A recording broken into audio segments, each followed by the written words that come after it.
Bonjour à tous et bienvenue sur la chaîne Ubuntu. Je voulais vous faire part d'une idée, d'un projet. Le projet en fait consiste à mettre en place une ONG panafricaine, une ONG dont le bailleur principal et l'unique bailleur sera la diaspora. En fait, je vais vous expliquer comment m'est venue l'idée et pourquoi en fait, pourquoi je trouve cette idée plus ou moins pertinente. En fait, il y a en 2013 déjà, j'avais monté une structure qui dans la sauce, qui intervient dans le domaine associatif. Elle était basée ici à Paris, mais elle intervenait en Mauritanie. En tout cas, elle se devait d'intervenir en Mauritanie. On voulait faire des dons alimentaires, tout ça, ce qui se fait de manière classique. Et puis, avec un ami plus tard que j'ai rencontré, c'était en 2015, on s'est rencontrés, on a discuté pas mal.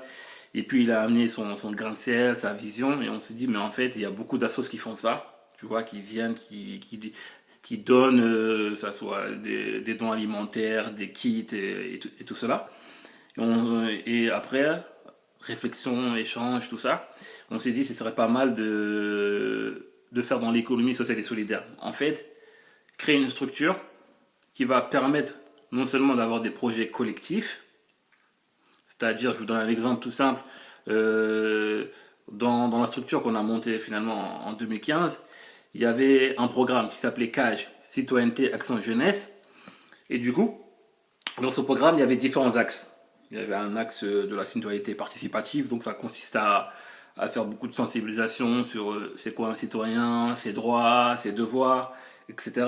Il y avait une mutuelle sociale, ce qui est hyper compliqué à mettre en place.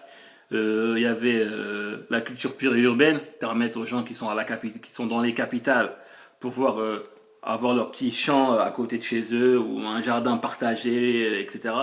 Il y a également l'agroécologie et aussi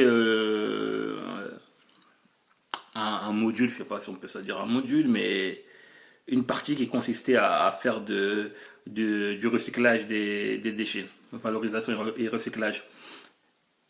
Ce programme-là était censé être appliqué en Mauritanie et ensuite on voulait peu à peu le créer un peu partout, que ce soit au Sénégal, à Bamako, etc. Mais avec les contextes de chaque pays, l'adapter, même si on sait que nous rencontrons, nous, en Afrique de l'Ouest, plus ou moins les mêmes problématiques, hein, les mêmes problématiques sociales, politiques et économiques. Et du coup, en 2017, on a organisé un forum. D'accord. Le forum s'est déroulé en Mauritanie, à Nouakchott. Il a duré 2 jours. Et du coup, on a rencontré pas mal de personnes de la société civile, des présidents d'assos, des gens qui travaillent un peu dans tout. Et du coup, après, retour sur l'expérience, on a très bien vu, qu'on a très bien vite compris que nous, on était limité déjà en termes de sous, déjà, parce que vu qu'on était dans cette dynamique de dire par idéologie, on va refuser d'aller voir le FMI, la Banque mondiale, l'AFD, l'Agence française de développement, l'USAID, tout ça, on refuse par logique, en fait, tous ces bailleurs de fonds. Du coup, on s'est vite trouvé limité parce que le programme qu'on a pu mettre en place, les activités qu'on a pu mettre en place, c'est qu'on était arrivé à Nouakchott, on a fait une tournée des écoles, on est parti rencontrer c'était des collégiens et des lycéens, on a discuté avec eux sur la citoyenneté, sur l'entrepreneuriat, sur comment on monte une assos, comment on monte une entreprise, c'est quoi l'économie sociale et solidaire, des trucs comme ça. Du coup, on est parti aussi à l'intérieur du pays, c'est-à-dire au sud de la Mauritanie, c'est là où il y a énormément de terres arabes. On est parti, on a rencontré des femmes, on a rencontré des coopératives, on a rencontré des anciens du village, des moins jeunes, etc. On a échangé avec eux, on a parlé avec eux, on a organisé des petites conférences, tout ça. Et du coup, tout cela, en fait, s'est fait avec l'argent de notre poche en fait, parce qu'on avait fait une campagne de récolte de collecte de fonds sur internet, mais c'était pas trop ça.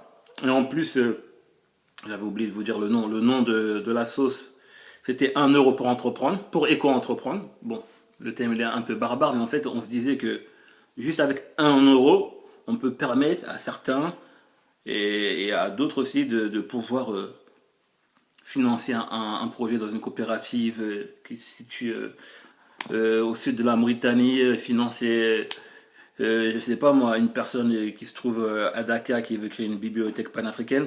Des choses comme ça. Mais malheureusement, ça c'est pas.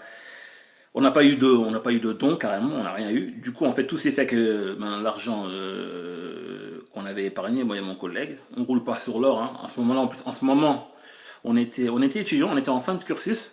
Et du coup, c'était compliqué, donc on a dû emprunter à gauche, à droite pour organiser ce forum et ces différentes activités. Et ensuite, après, des années après, on mène toujours des activités, on assiste toujours à d'autres, dans des forums à Paris, on va rencontrer quelques assos, quelques dirigeants et tout, d'assos, des militants et tout ça. Et là, je me dis en fait, il faut absolument, parce que moi, dans ma conception, si vous voulez, j'ai toujours su que la diaspora a un rôle à jouer en fait pour l'épanouissement des peuples qui se trouvent sur le continent. Parce que non seulement la diaspora, c'est elle qui a elle a en tout cas une plus grande facilité en termes financiers, parce que les gens de la diaspora, en tout cas la plupart, là, je fais excusez-moi, je fais des arrondis. Je pense que la plupart travaillent, que la plupart arrivent plus ou moins à gagner leur vie, ce qui n'est pas forcément le cas sur le continent, c'est compliqué. Du coup, je me suis dit en fait, ce serait bien d'avoir une ONG, mais vraiment où c'est vraiment la diaspora et évidemment les gens qui sont sur le continent qui impulsent en fait la dynamique. Parce qu'il y a pas mal d'ONG en fait. Je ne vais pas dire qu'il n'y a pas d'ONG, rien se fait, c'est pas vrai. Je ne vais pas dire aussi que la diaspora n'est pas organisée, c'est pas vrai. En fait, elle est organisée, mais à sa façon et à sa manière. Parce qu'avec le temps, j'ai bien remarqué il y a des associations qui sont, encore une fois, sénégalaises, maliennes ou autres, guinéennes, tout ça, parce que j'ai pu rencontrer ces assos. En fait, ils cotisent, il y a de l'argent, il y a des projets qui sont menés au sein de leur village, au sein de leur communauté ou au sein de leur département. Donc il y a des choses qui se font. Donc il y a une certaine organisation. On ne peut pas dire que la diaspora n'est pas organisée. Mais là où il y a un abus de langage, par contre, c'est parler de communauté. Certes, il y a une communauté africaine qui se trouve, que ce soit en France. En France, on parle beaucoup, ouais, la communauté en tout cas, n'est pas soudée, n'est pas tout cela. Et du coup, c'est un abus de langage dans le sens où, en fait, il n'y a pas forcément, on n'a pas en tout cas créé le lien qui fait qu'il y ait une interdépendance, qu'il y ait une dépendance entre nous, les gens de la communauté. Quand je dis les gens de la communauté, ça peut être, encore une fois, et je disais tout de suite des Maliens, des Sénégalais, des Mauritaniens, des Camerounais, des Congolais. En fait, on n'a pas encore créé ce lien parce que moi, dans ma vie de tous les jours, par exemple, je ne sais pas c'est quoi le lien que je peux entretenir avec un Congolais de la diaspora, par exemple. Parce qu'il n'y a pas des projets qui sont menés en commun. Et je ne vous fais pas dire avec tous les problèmes qu'on a actuellement sur différents débats que oui, les Africains musulmans, les Africains chrétiens, ceux qui veulent retourner aux spiritualités africaines, tout ça. Pour moi, c'est des débats qui sont légitimes. On a le droit de parler de tout. Mais cela ne doit pas nous empêcher vraiment de pouvoir créer une synergie et d'intervenir concrètement dans nos pays. Parce qu'après, il y a une réalité. Si vous n'avez pas d'argent, vous n'avez pas de travail, il est compliqué pour vous de vous soigner quand vous êtes sur le continent. Il est très très très compliqué. Les absences de services publics, n'en parlons même pas. Après, ça s'explique aussi avec le plan d'ajustement structurel, avec tout ce qui s'est passé, avec tous les dirigeants qu'on a eus, tout ça, ça s'explique, tu vois. Il y a des réalités, il y a une analyse qu'on peut faire. Cela étant dit, on ne peut pas se dire que les ONG qui viennent en Afrique, là je parle des ONG occidentales qui viennent en Afrique, viennent imposer leur façon de voir, leurs valeurs, leur culture. Moi je suis d'accord. Mais si, en contrepartie, c'est pas en contrepartie, si dans l'autre côté de la rive, il n'y a pas une contre-attaque, ben, on ne peut être que complice implicitement, en fait, de notre situation. Donc, je reviens à l'essentiel. L'essentiel, c'était créer une ONG. En fait, l'ONG, tout simplement, c'est toujours dans le même délire d'un euro pour éco-entreprendre, mais on va changer le nom. On va mettre Ubuntu. Ça fait, voilà, c'est un nom, c'est un concept qui vient d'une culture africaine, qui a une certaine. C'est faire humanité ou de la faire humanité. C'est faire humanité dans un ensemble de diversité. Je trouve que c'est intéressant, mais pas forcément vis-à-vis de l'autre. Quand je dis de l'autre hors Afrique, mais vis-à-vis de nous-mêmes, parce que l'Afrique c'est éminemment divers, c'est une diversité de culture, une diversité de spiritualité. Donc je pense que c'est un concept qui est très approprié. Et puis voilà, maintenant, l'ONG Ubuntu, il y a plusieurs points d'interrogation qui va être amené à poser. En fait, c'est soit on crée une ONG totalement, on l'a créée, c'est-à-dire que on va pas faire de réseau, c'est-à-dire que tous les autres associations qui existent déjà, leurs membres vont devoir adhérer à Ubuntu, ou on peut aussi, parce que j'avais fait un direct sur ma page Facebook, et du coup, il y a une personne qui disait ouais, ce serait pas mal, par exemple, de créer un réseau, c'est-à-dire en fait avec les différentes associations africaines qui existent déjà, de créer un réseau. Et Ubuntu en fait va servir de plateforme. Et puis là, ça sera aussi plus simple pour se déployer parce que chaque association qui existe déjà a son champ d'action. Certains c'est dans le social, d'autres c'est dans le microcrédit, d'autres c'est dans la culture, d'autres c'est voilà quoi, c'est vraiment divers. Et du coup, ce serait pas mal même pour une planification ou pour même mettre en œuvre les différentes actions. Et là où en fait ça pose problème, c'est le problème d'organisation, de créer la structure, c'est pas compliqué, c'est juste des documents administratifs qu'il faut faire. On peut même ou reprendre ou même le récépissé qui existe déjà d'un euro pour éco-entreprendre qui s'appelle Ubuntu. Du coup, mais le problème, c'est au niveau de fonds, en fait. C'est le financement. C'est là le nerf de la guerre, l'argent. L'argent. Et du coup, c'est là, je me dis que c'est intéressant si on arrive, nous, les gens qui sont à la diaspora, de pouvoir déjà se parler, échanger et pouvoir mettre en place ce financement, en fait. Et la diaspora va servir de bailleur, en fait. Et maintenant, à voir comment, soit de manière classique, à travers de dons, des donateurs, Ubuntu à sa petite banque et tout. Après, ça pose problématique aussi. Parce qu'il n'y a pas de banque africaine. Bon, les banques dites africaines sont creuses un tout petit peu, on sait qui se retrouve derrière. Après, on n'aura pas le choix, par exemple, d'aller, je sais pas moi, à la BNP Crédit Agricole. Je sais, c'est vraiment ironique au vu de l'histoire, mais là, on est vraiment bloqué. Ou si on y arrive carrément à créer sa banque, pourquoi pas, une banque coopérative qui est détenue par la diaspora, ou, moi je pense également au, comment on dit ça encore? Oui, au mode les moyens de transfert d'argent. Le transfert d'argent, par exemple, j'ai trouvé ça intéressant parce que si on fait des petites recherches, hein, vous tapez sur Google, vous allez voir les millions et les millions d'euros qu'envoie la diaspora chaque année sur le continent, c'est énormissime. Et je me dis, c'est dommage qu'il n'y a pas, c'est dommage, ou c'est une opportunité également, de mettre en place ce moyen de transfert d'argent, d'accord? Et ensuite, dans les commissions, c'est-à-dire faire des faibles commissions, parce que par exemple les autres vont faire des commissions en fonction de ce que vous envoyez. Par exemple, vous envoyez 50 euros et vous prendre 2 euros.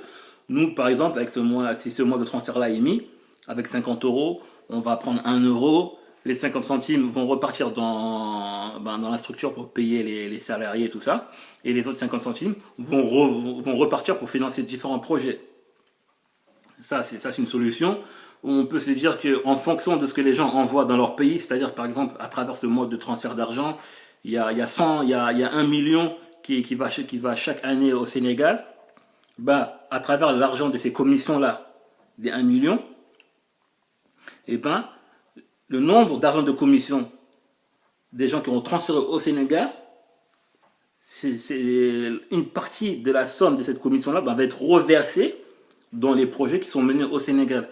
Et ça va nous permettre de créer des grands projets en fait, parce qu'il y a des projets qui sont faits, hein. Créer une école par-ci par-là, c'est bien beau, mais quand on crée une école et le fond, c'est-à-dire et tous les concepts idéologiques viennent toujours de l'extérieur ou sont manipulés, c'est compliqué, tu vois. Il est plus intéressant, ou vous voyez, hein, depuis tout à l'heure, tu vois, c'est un tic, mais bon, il est plus intéressant de mettre en œuvre de véritables grands projets. C'est pas normal, on est en 2021. Quand j'étais à Dakar récemment, j'ai pas vu de bibliothèque, par exemple, panafricaine. Quand je dis il y en a une, mais elle est excentrée, d'accord. Elle n'est pas en fait là où il faut. Et cette attractivité, il faut que ça soit attrayant, créer une grande.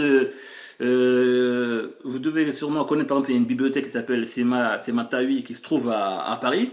C'est pas mal, par exemple, dans le cadre de cette ONG-là, en collaboration avec cette bibliothèque-là, et de pouvoir monter des grosses bibliothèques, mais vraiment des grosses, en pleine capitale, dans les différentes capitales ou dans les différents quartiers populaires qui se trouvent, ça soit dans Dakar, je disais tantôt, au Togo, au Cameroun, et de permettre en fait, aux gens d'avoir accès à certains livres, parce qu'il y a des livres, ils sont pas faciles à avoir, parce qu'il faut de l'argent, c'est un budget en fait d'accéder à cette culture.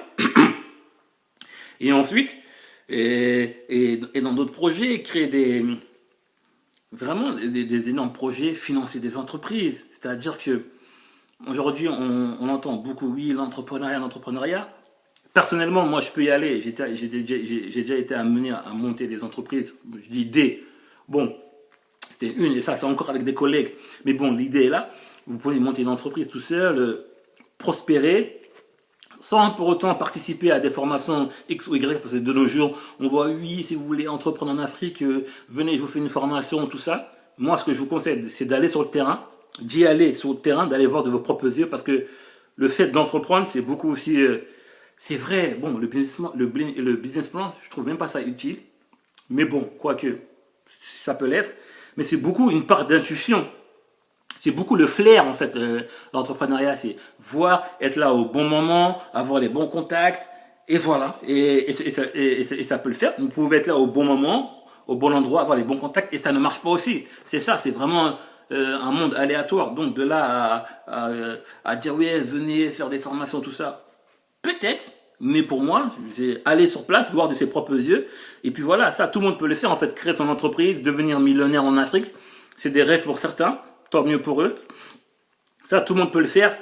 Mais pour moi, en tout cas, comment je conçois les choses, il nous faut des projets collectifs, des projets en commun, parce que moi, tout seul, je ne suis pas millionnaire, peut-être dans une autre vie, mais tout seul, je ne peux pas en fait monter ce genre de projet. Vraiment, je parle là en termes de projets d'envergure.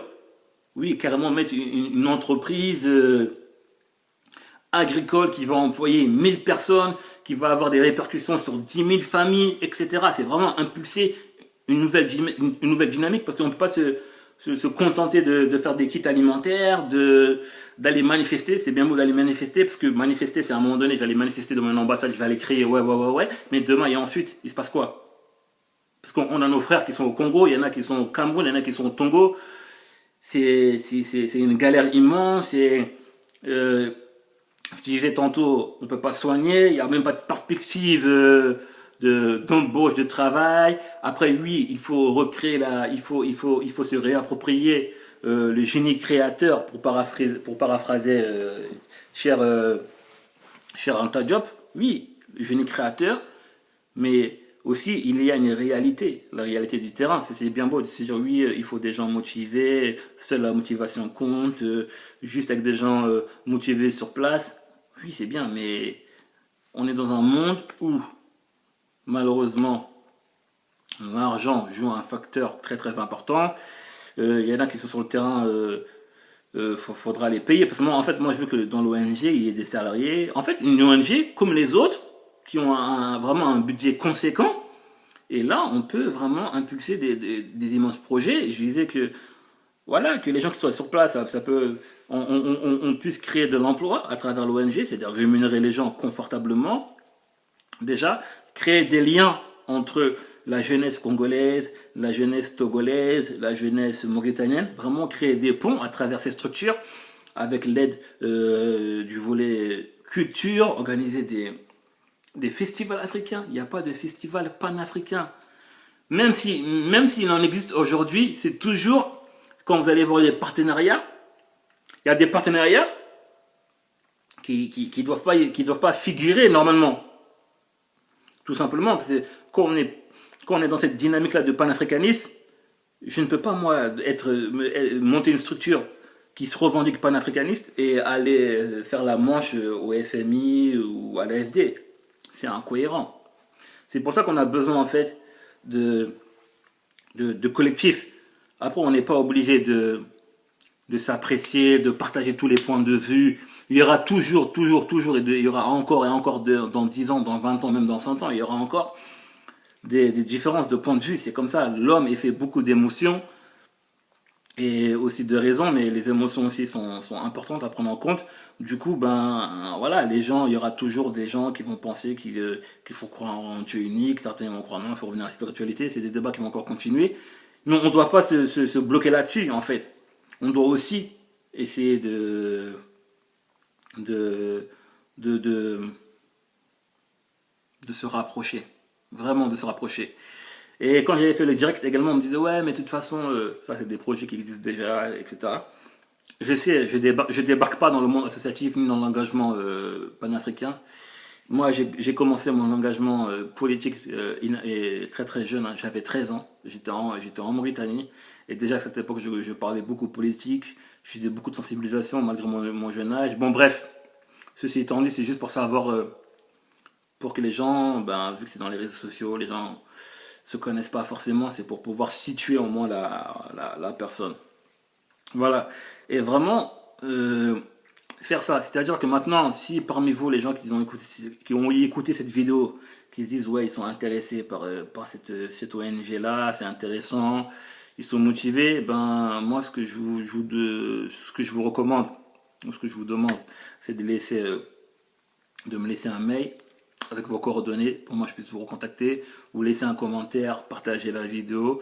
On va essayer de voir comment faire. Actuellement c'est un peu compliqué avec le Covid, mais bon, on va faire avec les moyens du bord pour voir si on doit créer des groupes WhatsApp, ou je vais essayer de créer aussi une groupe sur Insta et Facebook. Parce qu'en fait il y avait déjà une page que j'avais créée, c'était en 2014, c'était Osons Africains. C'était dans ce même délire là, mais de partager un contenu panafricain, essayer de la vulgarisation, tout ça. Du coup, en fait, moi, je vais recréer une page parce que j'ai voulu changer le nom de la page. J'y arrive pas. Il me demande des informations. C'est compliqué à avoir. Même pour un euro pour Éco-entreprendre, on a 10 000 abonnés sur Facebook. Mais bon, après, il y a des abonnés. La plupart, c'est des abonnés fantômes. Mais j'arrive pas aussi là à changer le nom. Donc, je vais redevoir créer une page. Mais bon, c'est pas bien grave. L'essentiel, c'est que si vous vous êtes intéressé, si l'idée vous parle, n'hésitez pas à laisser un commentaire ou à partager ou à me contacter.